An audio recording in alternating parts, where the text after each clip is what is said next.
Me. How are you doing? I'm hanging in there. How about you? Good. Good. It's been a rough couple of months, but you know, And we've it is got to what it is, right? keep Yeah, on keep on. exactly. So I just made you a co-host, so you're Excellent. able to open your pages and make sure everything's working just fine. Let's give it a whirl. Okay, can you see? I can see the Illinois General Assembly. Excellent. So be aware. Feel free to enter comments into the chat. Liv is really excited to make this participatory. Yeah, feel free to chime in. Chat's probably easiest, but if you have a question that you must speak, go ahead and do that as well. So Liv, take it away. Thank you so much for coming today. Yeah, virtually here at McHenry County College at my bedroom. Just kidding. I'm not in my bedroom. I'm separating work and rest. But I am in a room in my home. Anyways, good to see all of you. I'm going to give a special shout out to Rachel. If you don't already know Rachel, she is the Title IX coordinator and human extraordinaire at MCC. So if any of the things that we discussed today lead you to think, you know what, I'd like to speak to somebody a little bit more. I want to find out. I want someone confidential to speak to. I want to find out what some options are. In addition to me being someone that you can lean on, probably an even more expert person for MCC students is Rachel. So, hey, Rachel. I also want to thank you for inviting me to join you today. And before we get started, I also just want to give a special reminder that today is the Transgender Day of Remembrance. It's an annual both celebration and remembrance of people who are killed because they are trans.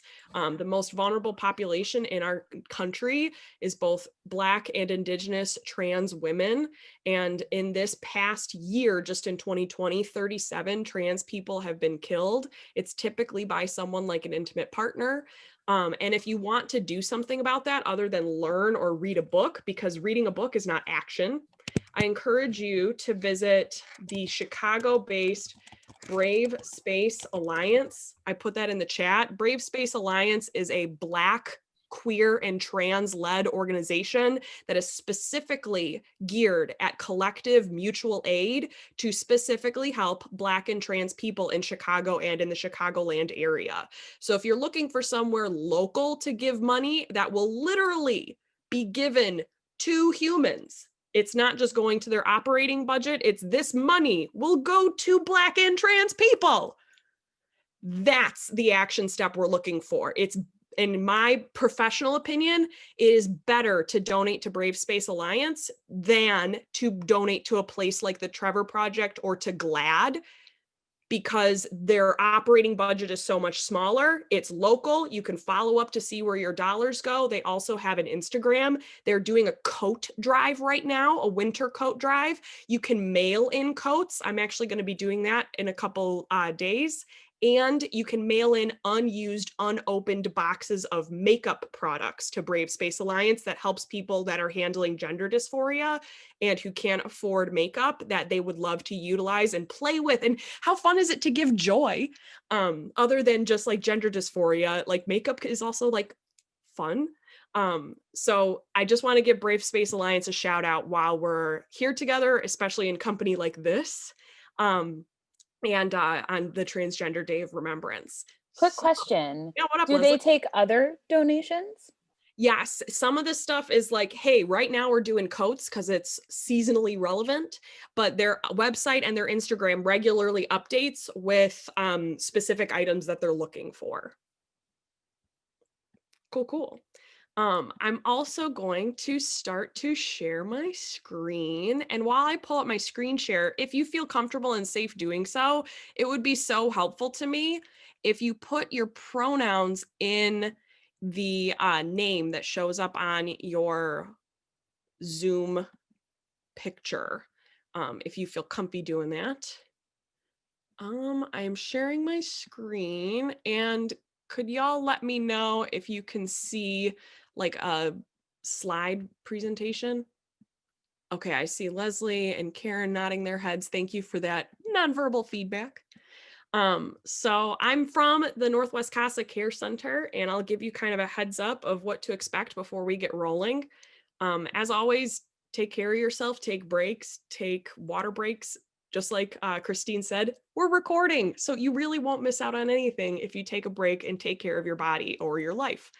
The first thing that we'll do is go over this agenda. Here we are, step 1, check. I'm going to present a couple group agreements that I got from a restorative justice clinic I went to, and I love them. I'll introduce myself. I'll address some questions that were inputted into the Google form that was sent out.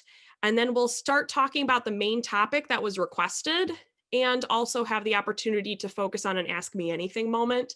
And please interrupt me at any time. It's not something that I will feel as unprofessional or take personally. It, in fact, will make me feel even more engaged with, because the best kinds of presentations are one where you get to feel like you've been able to add and you've been able to gain. I'm coming into this presentation with the assumption that none of you are empty vessels, but that we will be sharing together the stuff that we can bring to the table. And I hope to learn nuggets from you as well. Just like Leslie taught me all about those trees and how they need their very cold sleep. So when I say, in the previous slide, I gave an option for, you can enter into the chat. And if Christine, you could help me out by monitoring the chat so that I don't have to look at 4 things at once. Please interrupt me if you see something in the chat and I'll address it. And you can use, if you want, an anonymous option, Menti. So you can either on your phone, or if you have this device and you want to pull up an additional tab, menti.com, and then you enter in the code that you see on the screen. You can anonymously submit questions throughout what I'm talking about today, and I'll see that on my side and go over them at the end for whatever we have time for, if you would like an anonymous option for asking me anything. So some group agreements, I'm not going to read through each of these, but something that I really would appreciate is, even though that this is being recorded, I hope that those watching the recording or those participating live, you can share as much or as little as you want, but I hope that we use this as a space where we feel like whatever we share is not going to be broadcast to others who this information was not meant for. And also, you as participants, now you know that this is being recorded. Maybe that will help you analyze how you would like to share things. And if you want to share extremely personal things. And also, I would encourage you to step up and step back in the ways that you feel brave. So if you recognize that, like, hey, I am contributing a whole lot, heck yes, thank you. But maybe step back a couple times and wait a couple moments to give space for someone else to feel like they can come forward. And if you're someone who typically kind of hangs back, I would encourage you to use things like the Menti or the chat if you don't want to use your microphone to speak. But if you have something to share or a thought or something to say, please share in the way that you feel comfortable. So do you feel like there are any additional expectations or agreements that I should add to this list?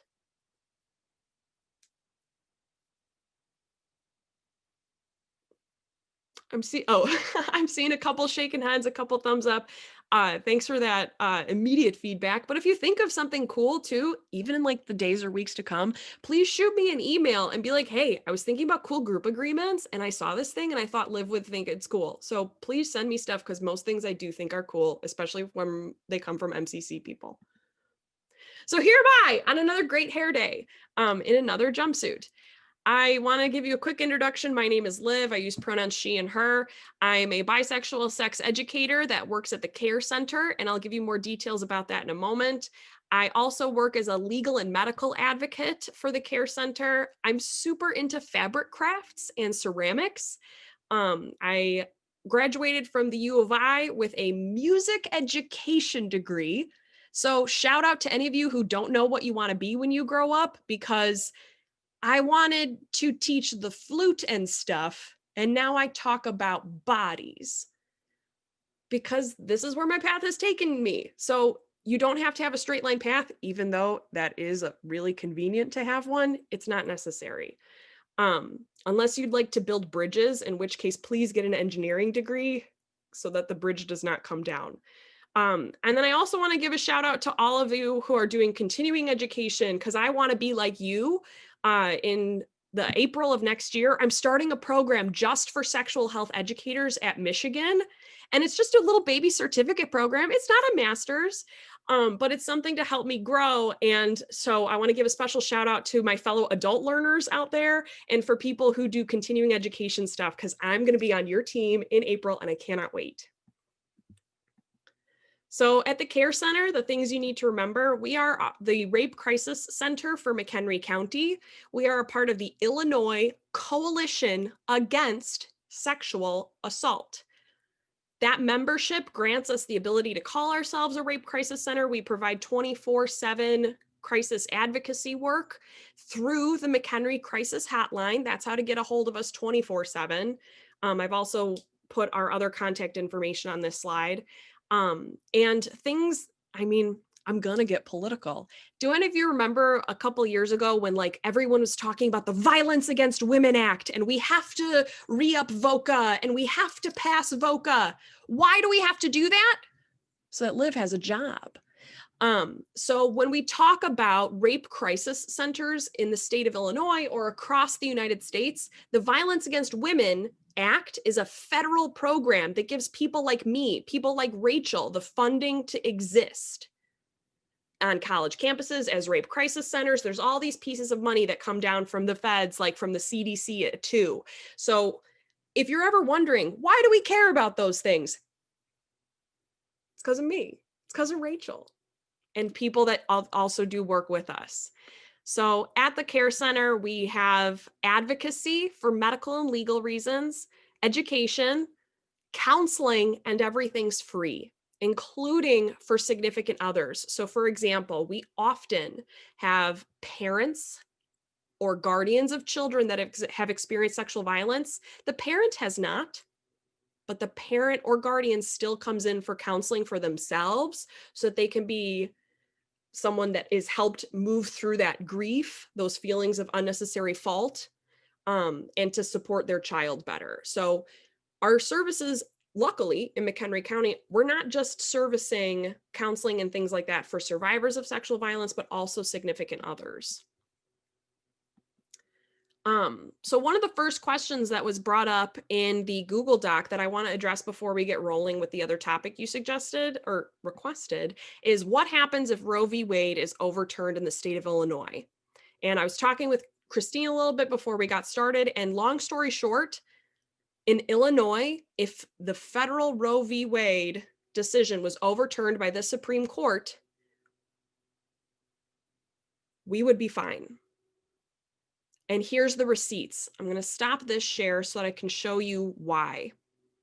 So here's my Google Chrome. In 2019, the Illinois General Assembly, which is like our version of Congress at the state level, passed SB 25, the Reproductive Health Act. The Reproductive Health Act has a couple pieces of it, but the main thing is that abortion is protected. And abortion. Liv, are you showing us your screen because we can't see it? Oh, thank you for telling me that. Let me see. I'm going to try to fix that. Thank you so much, Megan, for giving me that shout out. Of course. Okay, so can you see it now? Yep. Awesome. So the Illinois General Assembly website, ilga.gov, one of my faves, is where you can go in and see the literal words of the law. Or can you see this new page as well? Yes. The ACLU did like a way more visually friendly breakdown of what it means and what it changes. There's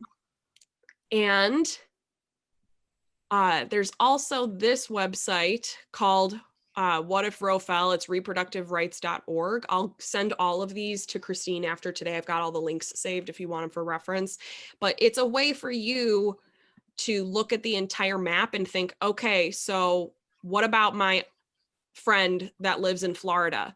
What about my aunt that is in Texas? What about if I'm considering moving to Wisconsin because the taxes are way less and it's just like right over the border? So what does that look like in those states? You can have that breakdown. But in addition to SB 25, JB signed into law and the General Assembly agreed because we had a supermajority. We changed the Illinois state constitution. So it's not just that it's a law, but it is a constitutional right in the state of Illinois for Illinoisans to have a legal right to an abortion. So I hope that that was more helpful than me just saying we're fine. And the other piece of the puzzle, why I think that that constitutional change is really nice, is because the state of Illinois has been gerrymandered like nobody's business. Raise your hand if you've ever heard something bad said about Michael Madigan, our state, the Speaker of the House in Illinois. Oh yeah, that guy, he's done so many bad things, but Michael Madigan has also done things that are really good if you want to ever have an abortion. So one of the things Michael Madigan has done is he has made it nearly impossible for there to ever be a conservative majority in the Illinois state legislature. Because when you're in power, nobody cares if the gerrymandering, no one cares if gerrymandering happens as long as it doesn't negatively impact your personal agenda.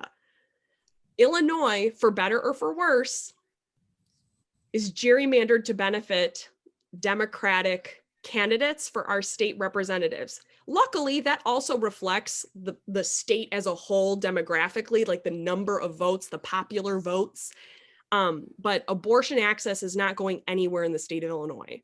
Does anybody have any follow-up questions or concerns or things you want? I do have something I wanted to ask you about the map that you were showing. Yeah. Could you pull that back up and show the United States? And can you tell me, I was kind of like reading the colors and it said something like extreme something. Can you just really quickly, because that seems, I feel like that's horrible. Hold on, let me see. Black I think I've again. messed it up. Share screen, Google Chrome. Okay, are we back? Yes. Awesome. Yeah. So that one, it's like expanded access, protected, not protected, hostile. Yes. What the hell? Tell me. Let's click on hostile. What does hostile mean to them?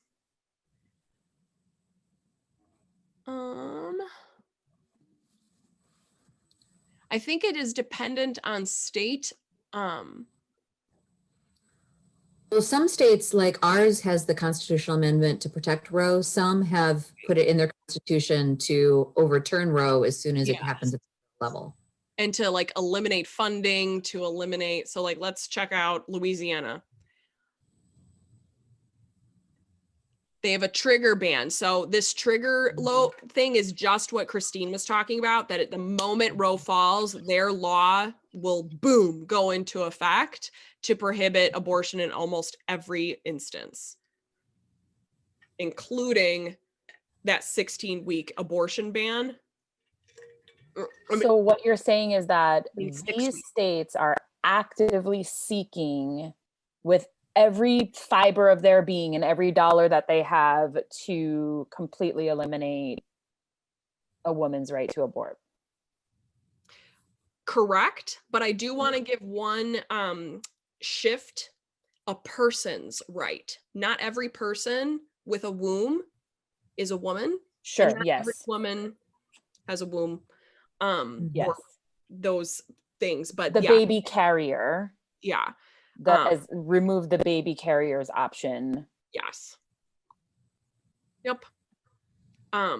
Some folks, and I don't know if this argument is valid or not because we haven't seen it in practice, but abortion as a conservative issue is only about 50 years old. It was a strategy utilized by Republican operatives at the national level, and I don't mean operative in a bum bum bum bum bum. I mean like the leaders of, like, there's the chair people of the RNC and the DNC. So those folks made a connection that one of the ways they can leverage the evangelical vote, because mostly evangelicals were voting Democrat at the time, Southern Democrats, and they were able to flip it by utilizing what was called the Southern strategy to benefit Nixon and Reagan, where they said the best candidates for president will be people that are anti-abortion, because they knew that that would mobilize Christian voters to step away from the Democratic Party and head towards Republicans. So this is literally something that has only been talked about since, like, I don't know, the early and late 80s in terms of presidential politics.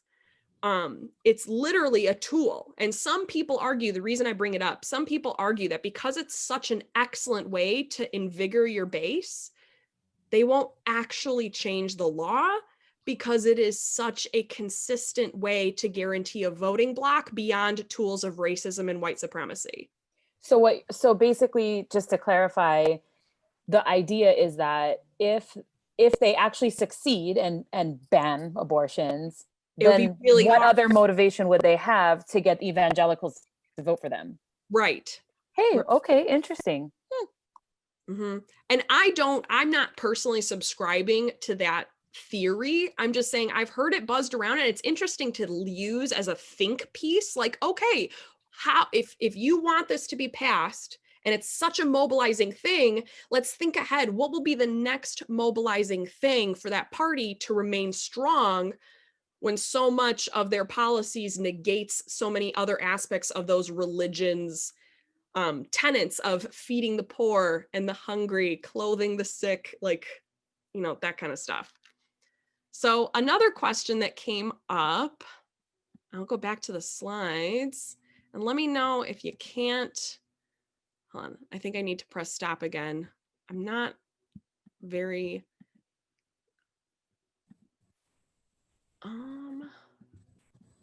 can y'all see the slides? I cannot either. So one of the other questions that was brought up in the like ask me anything thing was talking about what is the difference between love and possession. And for that conversation, I feel like on the one hand, we could wait until we get further down into our like discussion together. But okay, now I think I've got it up. Let me try one more time. But instead, I think I want to pass it over to y'all because we are all, I mean, teachers and learners in our lives. Did that work? Yes. Excellent. So we've got Roe v. Wade, SB 25, the Reproductive Health Act, and the Illinois Constitution. So here's that question. What's the difference between love and possession in a relationship? And I'm wondering if either with your microphone or in the chat, you might want to help answer this question that was pitched in the Google form. I have an initial thought that I would like to offer. Yeah.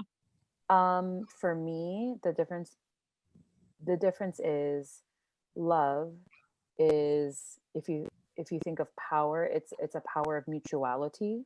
So we are mutually of equal power, and possession suggests to me that somebody in the relationship has the one up and they possess the other. Mm-hmm. I think that's a great way of thinking about it. I see Joselle in the chat. All the basics. Love is freedom. Yeah. Do you want to expand on that at all, Joselle? So, like when you think of possession, it's ownership. You're owning a thing. You're owning. It's like, this is mine, and no one else can have it. And for me, love is something that is something that could be freely shared, and I think it gives people freedom to express themselves, be themselves. When it's a possession sort of thing, it's, I possess you and you need to be what I want you to be, sort of thing. So it's like, to me, it's like a complete opposite sort of thing. Yeah, I feel that. I think too, like, while we don't have a lot of context for this question, something that I thought of too is that, oh, sorry. Click the wrong spot. Something I thought of too is that there's such a narrative. Have any of you noticed this, especially in TV shows and in like rom-coms, that your romantic partner is everything? They are. I can't tell you how many weddings I've been to where they say, you're my best friend, you're my lover, you're my support system, you're my late night chocolate chip mint ice cream buddy, like you are everything. And I think that one, that's sometimes gets us into that possessive mode of your partner is and should not be everything. No one can live up to that either. Absolutely. Yeah. I totally agree. And this kind of gives us that transition into the topic that this club brought up. Can you please talk about sexual violence? Can you please talk about relationships? And please, at this point, I really am leaning on y'all to help direct what you're wanting to guide our conversation about. Because one of the first things I thought about is something that both Leslie and Joselle have already brought up. What is the root cause of violence in relationships? And feel free to share, what's the root of violence in relationships, of sexual violence, of possessiveness, of ownership? What is the root of that? Control. I think insecurity is a big issue. Mm-hmm. Not feeling confident in the relationship. That's like, it's a tenuous relationship without feeling that possession. I don't know if that makes sense or not, but that's kind of what I think. It's not a relationship that's rooted in real feelings, sort of thing. Yeah, what's that like? And that even speaks to something Karen just mentioned in this chat. It's not real feelings in terms of real, genuine, romantic, authentic stuff. Karen even brought up dehumanization, that possession of, we can't be real with each other. This isn't in a real space. If it's not real, then I don't have to treat people a certain way. It has to do with feeling either insecure. It has to do with power. Exactly, Sheila. Because when we talk about insecurity, when we talk about control, all of that leads back to power. Thank you for synthesizing that, Sheila. But when we see power dynamics, and when I think of it from my lens as someone with a women's studies background, someone with a education background, power is also something that has historical and connections to our society. Our relationships do not exist in a lovey-dovey vacuum. We do not exist in a tiny silo. You can't close your door and not be affected by the ways in which our country operates, our society operates. And I'm sure this is something that you've talked about a lot if you've taken classes about this stuff, or if you're in some of the psych classes. But when I think about power and how it maybe influences relationships on a real tangible level, I'm thinking about our persistent history of sexual and reproductive control. I was asking Christine earlier that, did you talk about the forced hysterectomies at the border? And how hysterectomies and forced sterilization is a normal thing in the history of the United States. And when I'm talking about like taking a break, maybe now is a good time if this is really, really heavy or something, but reproductive control is not just something that happens when we're talking about what's happening at the border this year, but also throughout the last 50 years, states keep getting in trouble because prosecutors are utilizing sterilization as a tool to say, hey, if you want less prison time, if you get sterilized, we'll give you less prison time or no prison time. That was happening a lot in the 50s and 60s while they were trying to shut it down. The reason why we have birth control. So when we're talking about control, power, relationships, especially in couples in which they can create and produce a child, birth control is a huge piece of feeling like you have autonomy in your relationship. You have control over the future that you envision.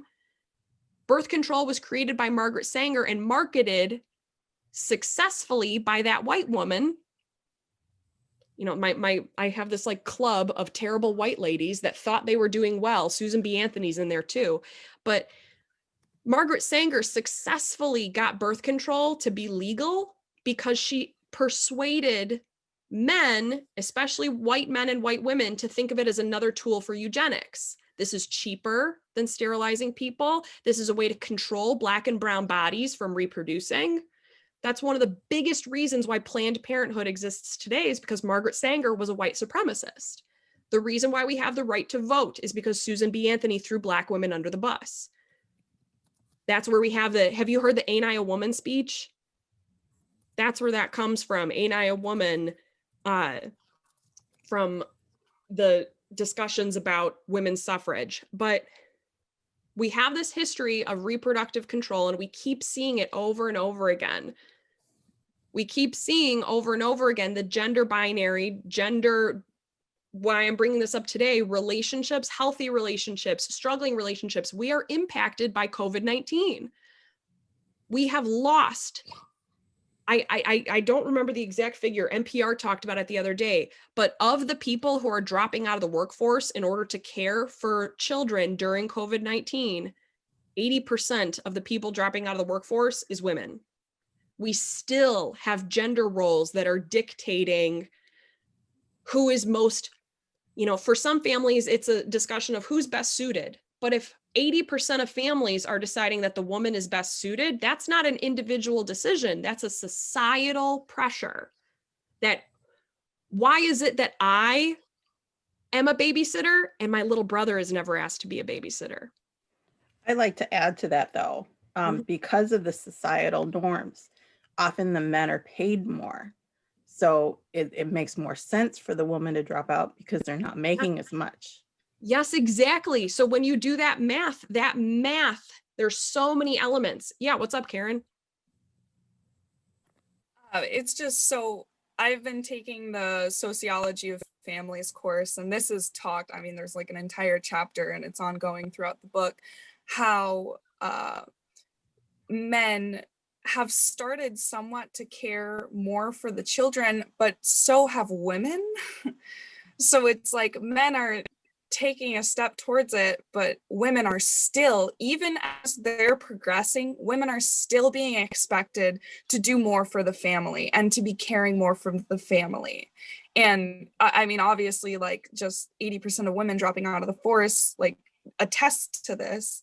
And it's one of those things where it's societal, and the only way things may start to change is when it's negotiated on the couple to couple you know, form. I get it's a bad word for it. Yeah. So, and especially if these couples are, you know, obviously not stuck, but you know, have a lot more time with each other, you know, these discussions are absolutely likely to be going on. And like I'm so sorry, I forgot your name, who brought up men making more. I apologize. So, Yeah, you said Estelle. Giselle. Giselle, sorry, Giselle, like you brought up, you know, men making more. That's got to be part of the negotiation, you know, but there's so much more to it. It's like, yes, men are making more, but why does that have to be the factor that, you know, forces women to drop out rather than the men? Especially because, well, I'm sorry, men often also get better benefits for, you know, having sick time and things like that because they make more and, you know, because they often work more. So it's still interesting to see that, you know, despite them making more and having more of those benefits, women are still the ones who kind of have to take the hit.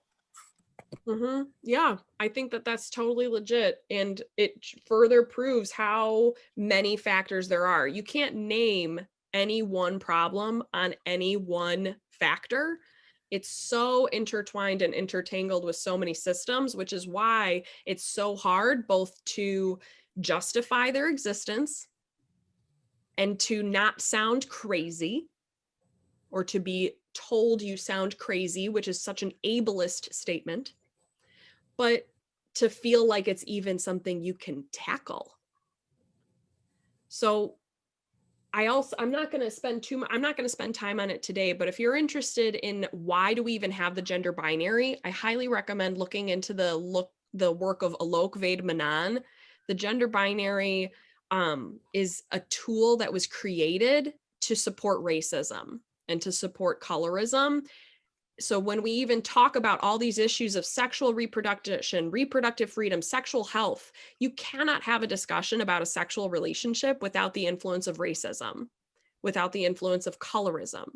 And if I mentioned eugenics in the last bullet point, but one of the ways to justify that there are different races on the planet is to say, well, the difference between Black women and white women are these characteristics.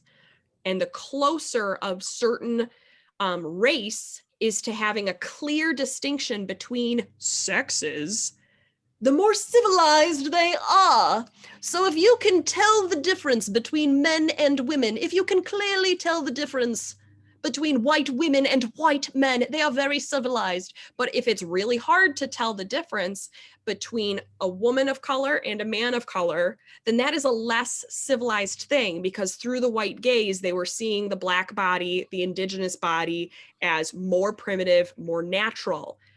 Sexuality is tied to naturalness. Women cannot hide whether or not they are pregnant. If they are someone who is able to give birth, that person cannot hide that. So if you're capable of pregnancy, you are closer to nature, therefore less civilized.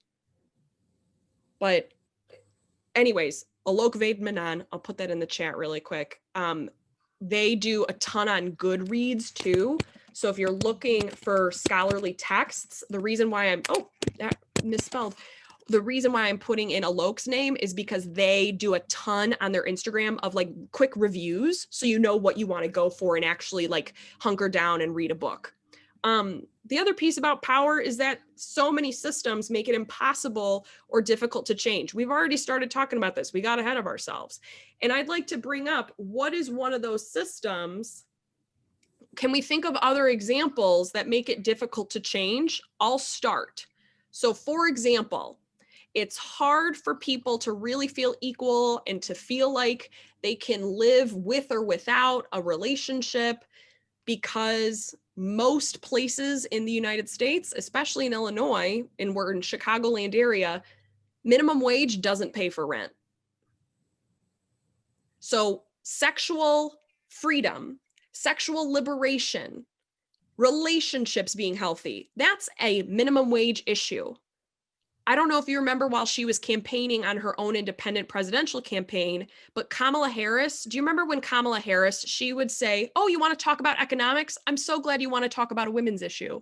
Do you remember the clever way she would spin that? And we can talk about her excellent stuff and her icky stuff another day. But I loved when Vice President-elect Kamala Harris would talk about those things. So when we talk about minimum wage, this is a problem that affects people's sexual, intimate, romantic, private lives. Because if I want to be with or without you, can I afford rent? Are there any other things that we could make that connection to? Go ahead and feel free to use the chat or use your microphone.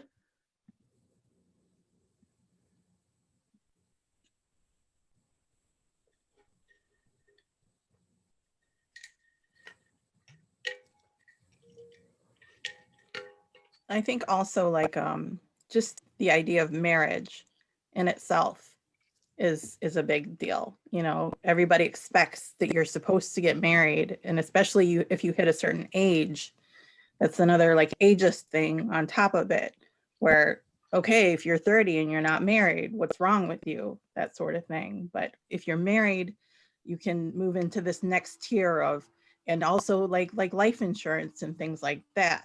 So it's a big deal. Yes, Joselle, thank you so much for bringing that up. Marriage is an institution and a government-sanctioned way of sharing resources.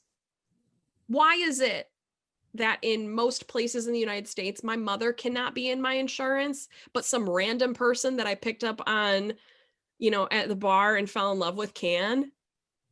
And Joselle, I especially appreciate you saying that. Joselle knows my partner and I, and we are not married. And I'm so glad you're on team do whatever you want.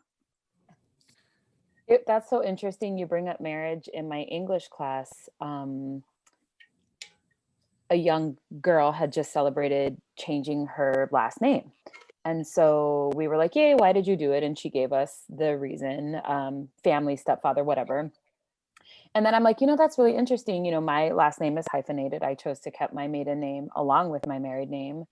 And then the conversation sort of erupted. And I said, oh, how do you young people feel, about keeping your own name or whatever, because it's kind of empowering. And what was sort of interesting was, as I was posing the question, I said, well, I have a question probably for the young women, because I don't think, well, it doesn't affect men because they've never had to consider changing their name, really. And this older gentleman was like, oh God, here we go. And I was like, wait, what? Like, so even in that conversation, it was uncomfortable for him to hear women discuss whether or not we want to take someone's last name. Like, he couldn't even hear us ponder the question. Yeah, how strange. I think too, even in the discussion we're having about name changing, the erasure of non-heterosexual relationships is already present. And I'm not saying this because we're doing it intentionally, but often when we talk about some of these issues, it's like, okay, so then how would people that are the same gender identity manage this kind of conversation? What power dynamics are at play there when it's not a gender power difference? It can be other factors that come into play. But yeah, I think too that sometimes we have to be careful while we consume media about these topics, especially feminist media, that, okay, is this a feminist issue or is this white people? Is this a feminist issue or is this a bunch of heteronormative nonsense? So I think that that's something fun that I like to play in my head. It doesn't get me frustrated, it gets me curious. So I hope that this little moment of like, oh my gosh, we just had a wonderful little moment talking about these relationships, but what about the issues that don't, what do you do when there's no norm? And how are those conversations sometimes erased from discussions? I see in the chat too, these systems can contribute why people don't speak up about sexual violence. I totally agree. Oh, it impacts tax benefits. Yes, it impacts tax benefits. I think too, my not mother-in-law never changed her name and got a lot of problems trying to pick up her kids from school 30 years ago. I mean, now it's very different, but still we can even see within our own lifetimes the shifts that we've noticed and the things that have stayed stagnant and static. When I purchased my home, yeah, I'm not that old. And when I purchased my home, when we signed the contract, it was before we got married. Then we got married and then we closed. And they put on my mortgage forms, spinster. I said, why are you putting spinster on there? Well, spinster is the term for unmarried female. Why do you care that I'm married or not married? I'm not that old. And spinster was on my mortgage paperwork, people. Yes. Isn't that strange? The things that are codified in the law as official things. I mean, I think about our sexual health laws, the state, the Board of Education, there's like state codes for what you should teach, how you should teach it. Currently, the current law in Illinois, the law of the land for sexual health, is that you must preference respect for monogamous heterosexual marriage in health classes. That is the current law. Keep your eye on it because it hopefully will change. There are 2 bills that are hoping to take out that and put in some more inclusive stuff. But the current law is that in health classrooms, you have to preference monogamous heterosexual marriage. Yeah, adoption has to do with this. Joselle, this is something I was really afraid of, is that when it comes to adoption, if I would like to adopt a child in the future, they're going to look at my application and be like, depending on who is in charge. So we have so many examples And when we think about specifically sexual violence and relationships, they cannot be disentangled. Sexual violence is most common between people who know each other. Stranger, what is colloquially called stranger rape, is extremely rare. So most instances of violence are happening within relationships, happening within acquaintanceships, happening within families, happening within friend groups. So when we talk, when you pitched me that content of, hey, can you talk about relationships and sexual violence? I'm like, okay, so like that's my entire job. Because all of this is about those power dynamics and the strength and the health of relationships that we're already in, and who is exploiting their power, who is exploiting their trust. Often people are surprised by the children and teens statistic that more than 9 in 10 people, more than 9 in 10 instances of sexual violence for someone who is under 18, like happens with someone that they know. But realistically, how often are kids with people they don't know? I mean, especially during COVID as well, but like maybe if you sent a kid to summer camp, they meet some new people. But for the most part, a child's life, a teenager's life is being surrounded by people that they trust. And it's the exploitation of that power and that trust. What's up, Karen? I was actually just going to bring up power, so you already got to it. So, well, do you have something to add or want to put your spin on it? Well, it's just you know, another one of those powers where, and I think the interesting thing is that for a lot of people who are who do have that power, they can sometimes genuinely believe that that is the way that they can show love. Whether that's something they've been taught or shown before, or something that is even, you know, normalized in the media, that they have that power, and to them their power is love, and in order to show it, that is how they do it. Mm-hmm. Especially when we're talking about adolescent on child or adolescent on adolescent violence. Mm-hmm. That can very much be a learned behavior, a learned exploration that's not healthy. Yeah. And when we say these things like power is not necessarily that I have $1 million and I'm 400 pounds and 6'7" towering over you. Power is something that can be more delicate than that, in which you do not feel like you have the option to say no or to speak your mind without consequence. Those consequences are usually not physical. Less than 11% of instances of sexual violence include some sort of weapon being used or physical harm other than the sexual harm. It's very rare for someone to experience some kind of physical battery in addition to sexual harm. This is about those moments of coercion that you were talking about in class. This is about those gray areas, but for the most part, and this is me coming at it from this rape crisis perspective, yes, perpetrators of sexual violence can themselves be survivors, but that did not cause their perpetration. It's the correlation and causation argument. Like it just doesn't, that doesn't fit. And folks who perpetrate and who cause harm, folks that cause harm to others, especially those that they're close with, it's not about it's typically not a confusing thing for the perpetrator or the harm doer. It is extremely rare in which a harm doer does not understand that they're causing harm and that they're not allowing the person that they're causing harm to have their own options. And I am going to step into a vulnerable state. I am myself a survivor, and I tried very hard to get my assaulter at some form of what's the word? Not punishment. What's the other word for that? Consequences. Yes, yes. I tried very hard to get some sort of consequence, and they ended up telling me that I didn't have a good enough case. And I believe that it's because I didn't say no.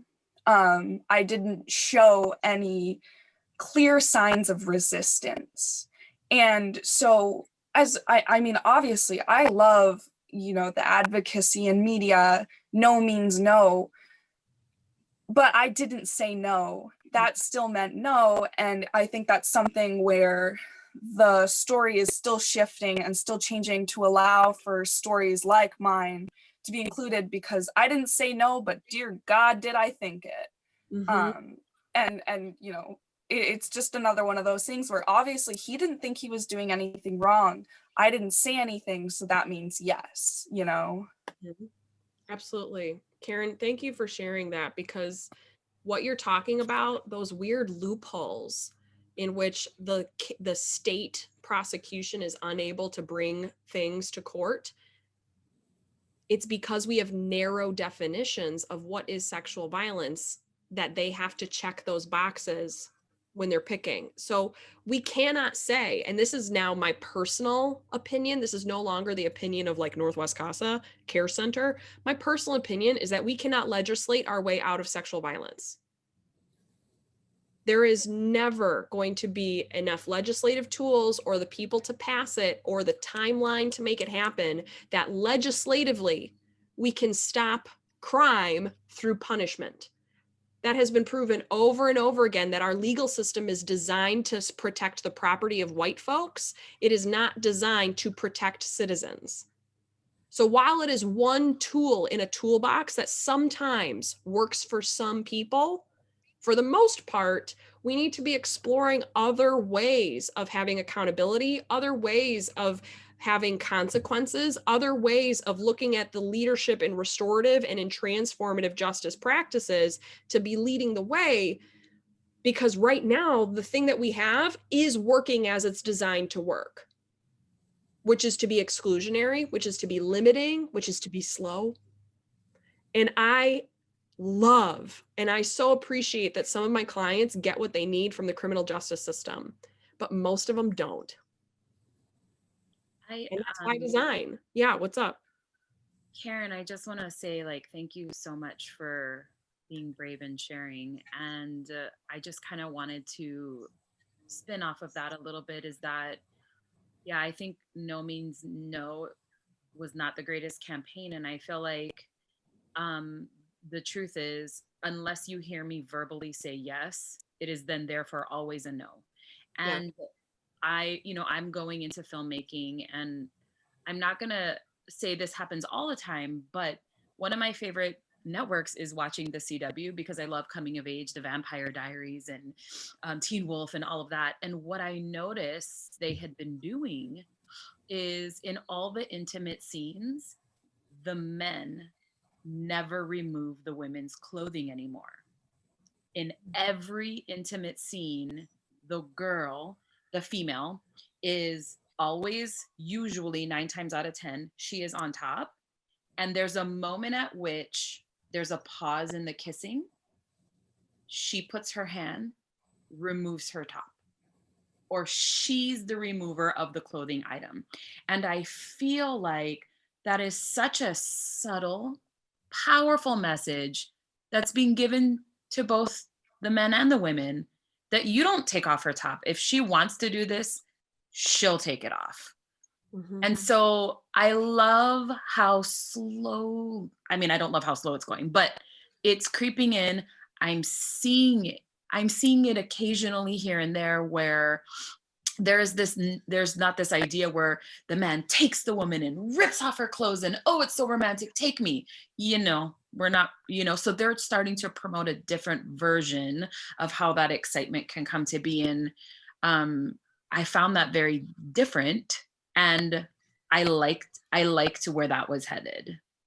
That's totally cool. I wonder if on the CW they've hired intimacy coordinators That's been like a new thing they're talking about in Hollywood. Like, we need more intimacy coordinators to be that advocate for the actors, to talk about how can we frame this differently? How can we imply this physical adult consent of, I am removing my clothes, like Leslie's talking about. I am doing these actions that have both the verbal yes and an action that is yes and affirming, to paint a different picture. Yes, I also see Joselle put in the chat, dress codes are primarily geared at addressing femme fashion, and it's distractions to the men. Education awareness are more powerful than punishment because they don't know why they're being punished and it's not addressed. Yes, and I think about this when I go into local high schools, the fear of being punished is typically stronger than the curiosity about how to be in a healthy relationship. That punitive culture is something that is in our media. It's in the way we talk about legislation, in the way that we talk about what should happen to people who cause harm. It's really destructive. So like, how can we have back when you were talking about the law, the punitive culture is limiting. So they like that. Mm-hmm. If we can just compare and contrast one thing, fine, I'll come up with a consequence. But you spin your wheels in defining it. And let me know in 20 years what, you know, so again, it just backs up what you were saying earlier. Totally, totally. So one of the things that I think about in terms of being a pleasure activist, by Adrienne Marie Brown, and I'll send you that too in an email later. But one of the things I think about, how do we create healthy relationships when we're in an oppressive society, an oppressive culture, a culture that promotes white supremacy, that promotes power differences, promotes heteronormativity? One of the first things I have to offer is that, you know, just like what the New York Health Department put out at the start of COVID, did any of you see that health directive? You are your best sexual partner. So when we're literally talking about relationships and sex and romance, nobody owns your orgasm but you. No one is responsible for your orgasm but you. No one is responsible for your health and happiness other than you. And something that, when we think about an oppressive culture, when we think about relationships that are complex, one of the ways we can have control and we can assert ourselves is by exploring our own sexuality, and by encouraging young people to do that as well. And I don't mean this in like a, hey, go whatever, whenever, whoever, because that's a values conversation that may be different by household and by person. But what I do want to encourage is that this autonomy with your sexual health can be a key to feel like you have a piece of control of this puzzle, no matter what relationship you're in. And so many folks in sexual health education talk about, you know, if we expand from activism, have you ever seen somebody talk about how joy is an act of resistance? If they're trying to keep you down, but you're having a great day, or you got to have a vacation, or you got to rest, or you got 8 hours of sleep, that is an act of resistance, because your health and your living, your breathing is resisting a system that would prefer that you would just sit down and shut up. So when sexual health educators get a hold of those joy as resistance, they're like, oh, you know what else is resistance? Pleasure can be a revolution. And not to be too graphic, but it releases endorphins. So the same way that people talk about how going for a run, you get runner's high, being responsible for your own orgasm, your own masturbation. I know that I can say this in a college setting and nowhere else in my job, but not like, I'm not trying to be super graphic, and I hope that I'm not coming off as vulgar, but literally one of the keys to sexual health education and to feel like you can have control is to know thyself. And it can give those benefits of releasing endorphins, feeling more confident, knowing what you want to ask for, so that when you do say yes, you can be the boss and you can know what you want and need and what you're curious about. No matter what you are curious about exploring, though, any choice you make is normal. Any choice that you make is completely normal because it's your choice. We talk about sex so often like it's a drive, like feeling hunger or needing to pee. It's not. Our brains do not operate that way with sex. It is not like needing to eat. It is not like needing to go to the bathroom. It is like, oh, wouldn't it be nice to go on a run today? That might be nice. Or, hey, it would be kind of nice to see a movie. Or, I like chocolate cake. I've had a wonderful meal. That chocolate cake is not going to do nothing but give me pleasure. I'm going to eat that chocolate cake. And when it comes to that affirmation, careful that we don't accidentally slip into narratives that if we don't match the normative expectations of the most sexually interested folks in our society, oh, well, he can't help it. That's just being a man, and he's leading with his pants, and she's leading with her pants, and they're leading with their pants. The most powerful sexual organ you have is between your ears. Context is the most important thing for sex, and context is so heavily influenced by how our day went. What was frustrating? Did we experience microaggressions? Alice, the book I showed is called Come As You Are, and it's by Dr. Emily Nagoski. She is amazing. But Come As You Are, it is specifically geared towards people with vulvas for the most part. However, there's information in here that can help literally everyone. There are some details, though, that are pretty vulva specific, but it can help everybody. It talks about relationships as a whole, both heteronormative and outside of that normative structure. Yeah, no problem. Any appetite you have is normal, especially because we know it's connected to our stressors, to when we feel like we want to stop or start, all of those things. And we need to expand our definitions of how we think about our own sexual health and pleasure. One of the first ways that we can do that, and I'm not saying that you have to do stuff that's like super kinky, or if you don't want anybody to touch a certain region of your nethers, that's fine. What I'm talking about is expanding what we see as sex, expanding what we see as pleasure beyond this hyper focus on the orgasm. Pleasure, feeling good, giving massages, ditching these weird colonial labels, colonialist, imperialist labels of virginity. What does virginity mean to two cisgender women lesbians? If they never peg, are they always virgins? So ditch the way that we talk about sexuality in its start, and instead sexual debut. And maybe you can think of this on your own. Think about in your head, what does my virginity of definition look like? Or what does my definition of virginity look like? Who told me that story? And I mean, who, like movies, or you were told by a parent it's gonna hurt, or you were told by a friend. But sexual debut is so much more powerful than that, because it's way more imaginative. It's way more expansive. So in my personal life, my sexual debut happened way earlier than my virginity. You didn't lose anything through your debut.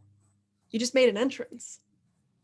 But in virginity, there's this experience and this connotation of loss, of harm potentially, of scaredness. And sexual debut has this abundance theory. Has anybody heard of that before? When you think of things not as like this limited thing, but abundance is the sky's the limit. You can do whatever. Expansiveness. There's room for everyone at the table, and there's a slice of food. So if you've heard the Jesus fable of the loaves and the fishes, that is some abundance theory. There was not enough, and then somehow everyone in the community stepped up and there was plenty to eat. That's how I interpret that text. I am not someone who is religious, but I love looking at religious texts because they have like so many warm, heartwarming lessons. But yes, I see in the text something I don't like about some communities, including Christianity and others. Other religions do this too, is that losing your virginity is like giving a piece of your heart away. No way. You are not damaged goods. You have so much to give, and sharing that sexual experience is not a loss of anything. You get to be in charge of what that looks like for you. And I hope that you would encourage, especially young people in your life, that that experience should be met with excitement, with trust, and with like looking forward to how many options there are, because penetrative sex is one of many ways to feel pleasure. And for some people, it's not even their favorite. We have to take penetrative sex off of its pedestal as the one and only way to feel like you're mature in a sexual context, or like you've done it. Mhm. And I'm going to pull up a resource. And also I hope, hold on, I'm going to stop the share so that I can pull up that exact one. This resource I like to share. I don't share, like go through every single point. Can y'all see my website, The Scarlet Teen? Okay, Yes. great. Thank you for those head nods. This is a sexual inventory stock list. So I really like it because you can use it however you see fit. You can skip the questions you don't care about, but it is an extremely comprehensive way for you to check in with yourself on what it is that you like, what it is that you would fantasize about, what is on your no list. And the cool thing about it too is it can change. I'm very proud of my dad. His new favorite thing is fluidity. But all of these things can change based on the person you're with, the place you're at in your life. It can change depending on your mood, but it is so comprehensive. Do I want to use lube? Do I want to reach orgasm together or just alone? Am I cool with kissing and hugging? Am I cool with giving massages? Am I cool with XYZ? So I love this list because it is so, and they update it sometimes too. I'll put it in the chat right now because it's a way for you to kind of take your own temperature and to feel like this abundance theory can actually be put into place within your own brain right now. What is something I'm cool with? What's something I might be cool with someday and never at all, which is all fine.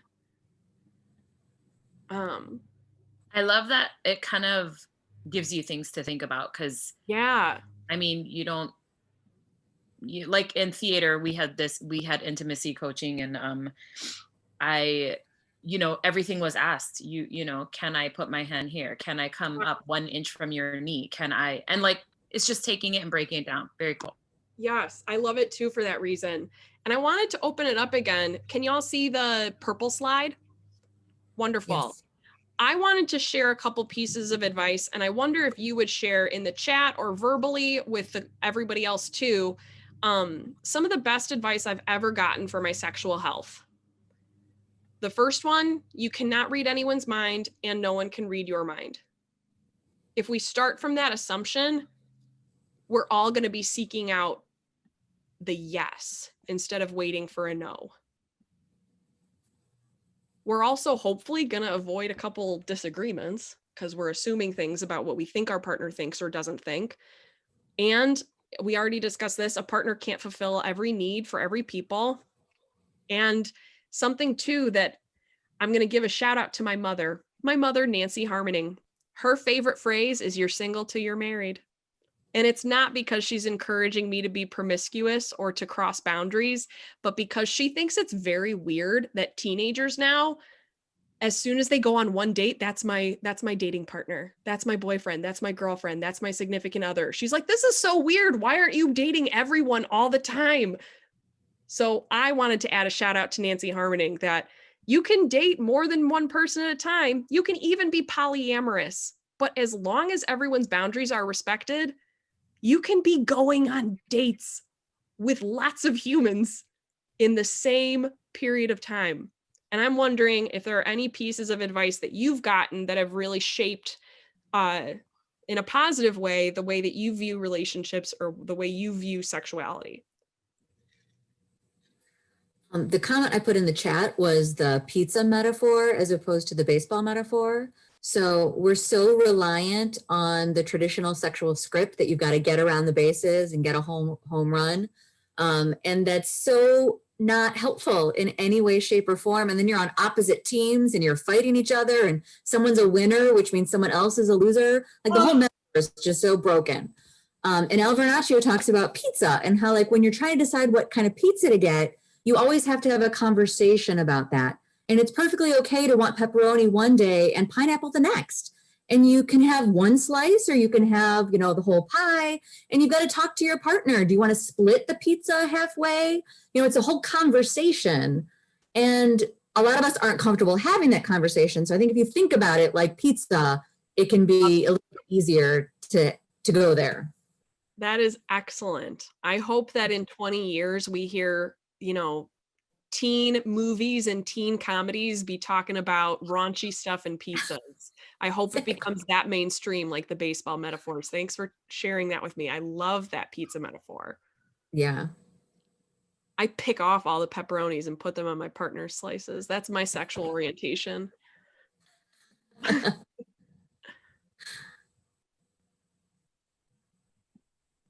Well, if you think of any other pieces of advice, feel free to put them in there. I love hearing those things. Oh yeah, Karen, what's up? I'm sorry. I hope I'm not sharing too much, but something I personally have found that I like to do with any partners I'm with is like a review afterwards, or comments, and just so I know, like, did you like this? I'd like this, like, things like that, because I agree, like, it absolutely should be a conversation, and I don't think that conversation should stop ever. Yes, I totally agree, Karen. That is healthy as hell. That is wonderful. Because part of it too is, like, I love to receive praise. And I also love to receive feedback, because the point of having a sexual experience with another person is hopefully to give and receive pleasure. And it gives me pleasure to help someone else feel good. I like that. And I'd like to do it well. I would love to be considered great in bed by the people I'm with. And I see, and Joselle says in the comments too, oh, more fluidity stuff. People are constantly changing. Our needs can be changing. So the dialogue needs to be open to be able to share intimacy. Yes, totally. And I think too, this ties in with all that context stuff of your brain. For some folks, if they're stressed out, or if there was just a disagreement or a fight or a discussion, they are not in the mood. And for other people, that's exactly what they need to de-stress and to de-escalate. So even if we talk about that same instance, we had a stressful conversation, for some folks, that is their green light go. And other folks, it's like, I will see you next week. One of the things too, and this is, I feel like now it seems like me and Joselle have personally planned this presentation together. One of the things that I really, really like using and like to recommend to friends or to others or professionally is that if you, in relationships, these conversations, we can start them off like Karen does, like, hey, can we have a review of what just went down? It can be comfortable for some people to lead with that. And sometimes it can be comfortable for folks to have a resource, to have a tool, to lean on someone like a counselor, or to lean on something like card decks. So one of my favorite card decks, it's a free app on if you have a smartphone, and it's called the Gotmancard Deck. The Gottmans are a married couple who have done a ton of psychology stuff. I'm sure Christine knows all about them, but they have a free app, and it has cards on there that are like, hey, tell me, they have categories like intimacy, but some of the questions are something small like, hey, tell me something that scares you. And it can be something that can lead to better intimacy and understanding sexually, because you're feeling more connected emotionally, if that is something that makes you feel more comfortable to be intimate. There's also sex talk cards from sexologist and sexual health educator Mickey Woods. She hasn't come out with them yet, but you can pre-order, and they're going to be awesome. And I will tell you all about them when mine come in the mail. I also want to recommend a podcast by Astaire Perel. She takes clips of her actual couples counseling sessions and takes little pieces of them with the people's consent and sometimes has them redone by voice actors.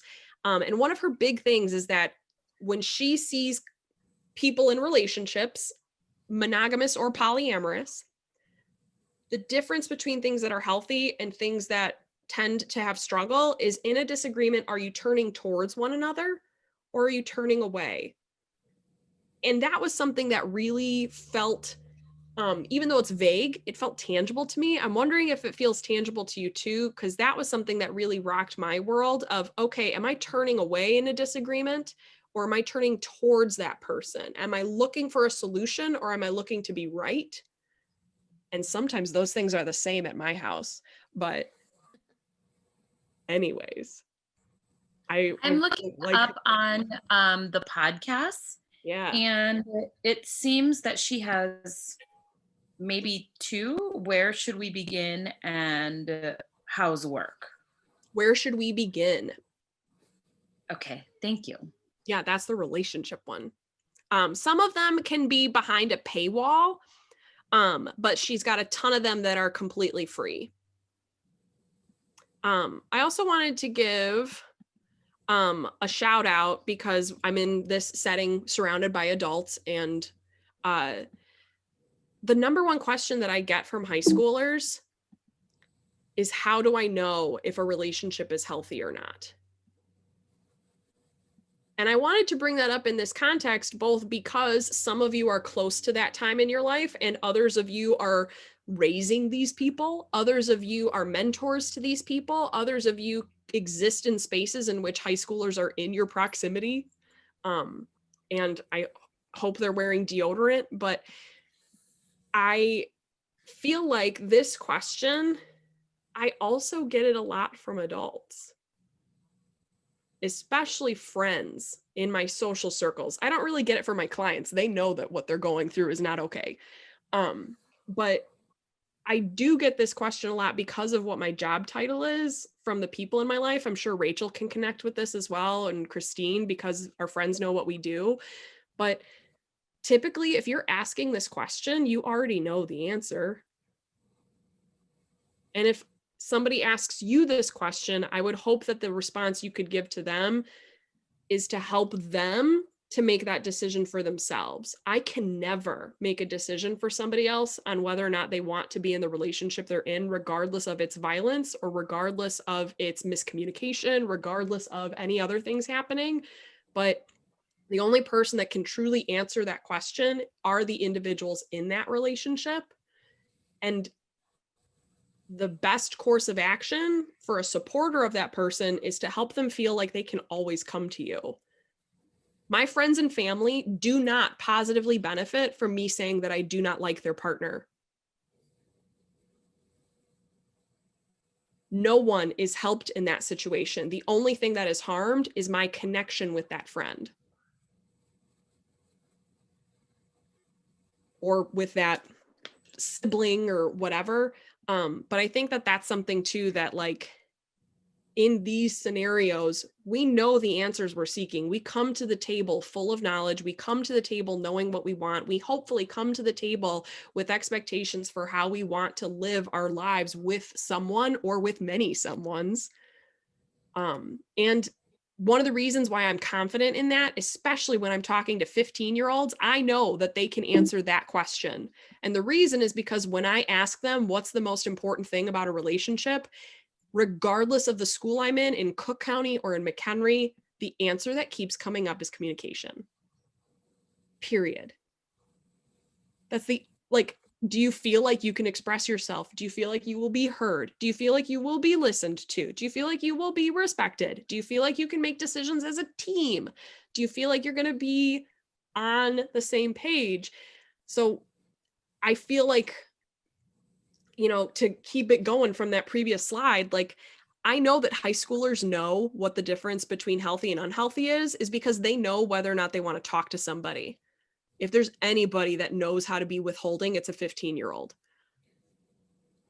And they know that if they feel comfortable or not, and that is a skill that they'll take with us and that we all took with us into adulthood as well. We know who we want to talk to. We know who we feel comfortable sharing with. And if that person isn't a partner, if you feel like you can't share with your personal, in your romantic scenario, then like that's all the information that you need. You get to be the person that decides though what to do with that information and when. I think that comes back also though to knowing yourself, Yeah. because sometimes you're not sure what to communicate. And Yes. so, and that goes, you know, both psychologically as well as physically. Yeah. So some reflection that needs to happen. Yes. I would like to also answer or suggest that there's this weird idea out there that we have to know why we don't, like we need to justify our reason for this discomfort that we're feeling. And so I feel like more conversation surrounding you know, like Oprah once said, like 15, 20 years ago, I forget what she said, but, or I'm sorry, I forget when it was, but she said, doubt means no. And it's just quick, as simple as that. You don't have to know why you're having doubt.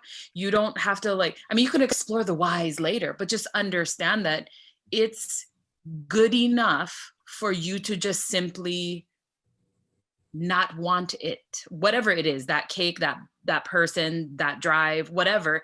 You don't have to explain yourself to yourself or to anyone else. Yeah. And then to just sort of have that confidence with that idea of not knowing or being able to justify. Mm-hmm.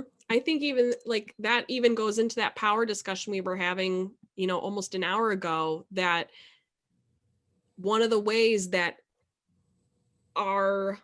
if we always feel like we have to justify ourselves, if we always are fearful that we will be gaslit, if we are fearful we will not be believed unless we have all the receipts and all the proof and all these reasons, and that we've done our pro and con list, and there's more cons than pros. You can have more pros versus cons, and it's still something that you've got that doubt, like Oprah was talking about. So like, this is reminding me of a book I was just listening to, and I'm hoping someone else in here read it. Glennon Doyle. Mm-hmm. Maybe she wrote several books, but the book that I was listening to, she gave a scenario where she had her daughters had friends over, and there was a group of boys and a group of girls. And when she came in there, she was like, in the example, she was like, hey, does anybody want anything to eat? And she just was absolutely astonished at how every single boy just answered knowingly for themselves, you know, like yes or no, but all the girls paused and then looked at each other to see what the other girl was gonna say. It was like they needed societal permission to be hungry. So it was like this she's like, I noticed this weird moment that happened, and then someone was brave enough to say no thank you, and then everyone else was like no thank you, we're not, even though they were maybe starving. And so like that, I don't know why what we were just talking about made me think of it, you know, men versus women, or I know I'm not probably saying it correctly, but anyway, it's just that this idea that we are not raised as women to believe ourselves and to have confidence in us knowing what is good for us, mm-hmm. in any case, even what and when we should eat. Yeah, that's very, I'm glad you brought that up. Glennon Doyle has some cool stuff. She also has some like very, like you tried kind of moments, in my opinion. I think Glennon Doyle. Right, I'm just citing that one little, I gleaned an insight from that, you know, 5 minutes I listened to. Like that's something too, that we don't have to be, you don't have to only take advice from people that have never said something stupid. You can take the nuggets and leave the rest. Take what you want and leave the rest. We do have a couple more moments. I wanted to check in on our mentee. So if you still want to enter in anything, feel free to. It's mentee.com, and then that code is on the screen as well. Can you see the questions? Yes. We've already addressed the Roe v. Wade. How do you end a relationship, but the other person is going through life challenges? Do you wait? I think we can talk about this one together, and whoever asked it, please feel free to remain anonymous, and you don't have to reveal yourself. If you suspect who asked the question, respect that they did it anonymously. So how do you end it if someone else is going through a tough time?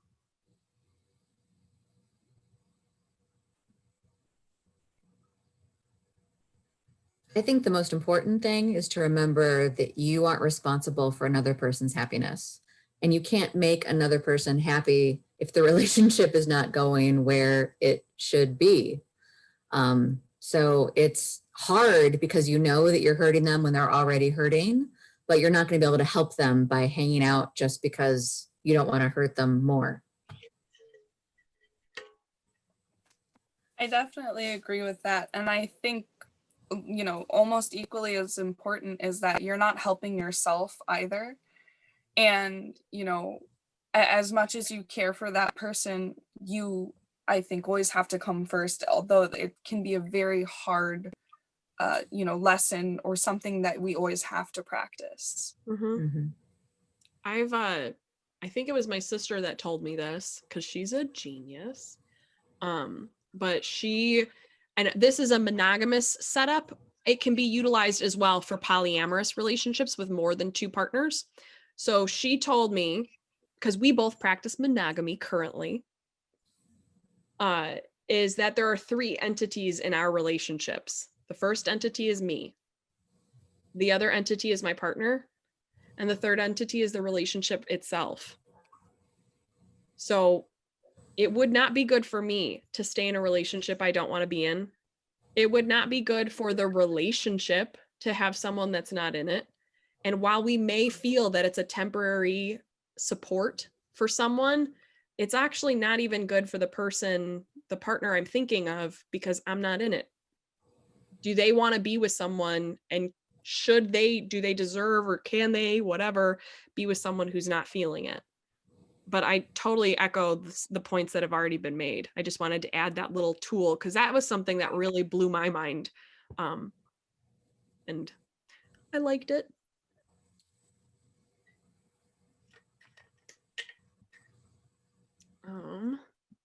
I mean, and also that could, sorry, I feel Oh, go like, ahead, and also, because there's so many layers to that you could be in a situation where you are being purposefully emotionally manipulated and abused. So, they could be taking advantage of, them knowing that you're a very kind person, and I know you won't break up with me right now because I'm going through such a hard time. And so then magically I'm constantly having a hard time. So to just not always, in one of my books, I think it's called The Language of Letting Go, Melody Beatty. So I'm reading this every day, and one of the things in there, it's for codependency, and one of the things in there talks about, letting go of being naive, thinking that everybody out there is thinking of you and doing the best by you and for you. And for me, that was helpful because I do feel that I do have this underlying feeling that everybody isn't, not that they behave nice, but that everybody they don't mean to be mean, and that's just not the case. Totally. I feel you. Yeah. If you're still super interested, because we're at our 3:00 time. So before, if you want to stick around before I sign off, I will stick around for any questions, or if you want to chit chat about anything. Thank you so much for your time today. I also wanted to throw up, not throw up, oh my gosh, ew. I wanted to give 2 more shout outs to book resources. If you're still really interested in these connections between sexual violence and race and society, Hood Feminism by Mickey Kendall is really awesome. The second Mickey I'm mentioning today. She actually lives in Chicago and spends a lot of time in Champaign-Urbana as well. So Hood Feminism is wonderful. It has a really great chapter on sexual violence as it relates to race. And then for those of you who have young people in your lives, this is a great gift for parents. It's called the Everybody book. or if you yourself have young children or have kids that would feel very grossed out by a conversation about this stuff. It's a good guide for folks that are up to 12, and then all ages, sex positive parenting talks to have with kids by Melissa Carnegie. I didn't know her last name. So I will send all of these resources in an email over to Christine so that she can disseminate it to everybody and you don't have to memorize everything. But I just wanted to give those other shout outs. If this conversation today, you were like, oh yeah, let's go. Because you can find more stuff in those resources. I also just want to point out, everyone probably already knows this by now, but there's a little 3 dots at the bottom of the chat. So if you click the chat box and it opens up to the right, there's 3 little dots. If you click on it, you can hit the save chat button and it literally saves it on your computer. So all the links, all the book names, all the authors will be, you can just click it and it'll be saved for you. Great, then I'm going to put them in there right now with kids. And thank you so much, Liv. This was a great conversation. Thank you for hosting. Our pleasure. I'm going to be pacing out, but I really appreciate everyone here being a safe space where I felt I was comfortable enough to share what I did. So Thank you, Karen. You are awesome.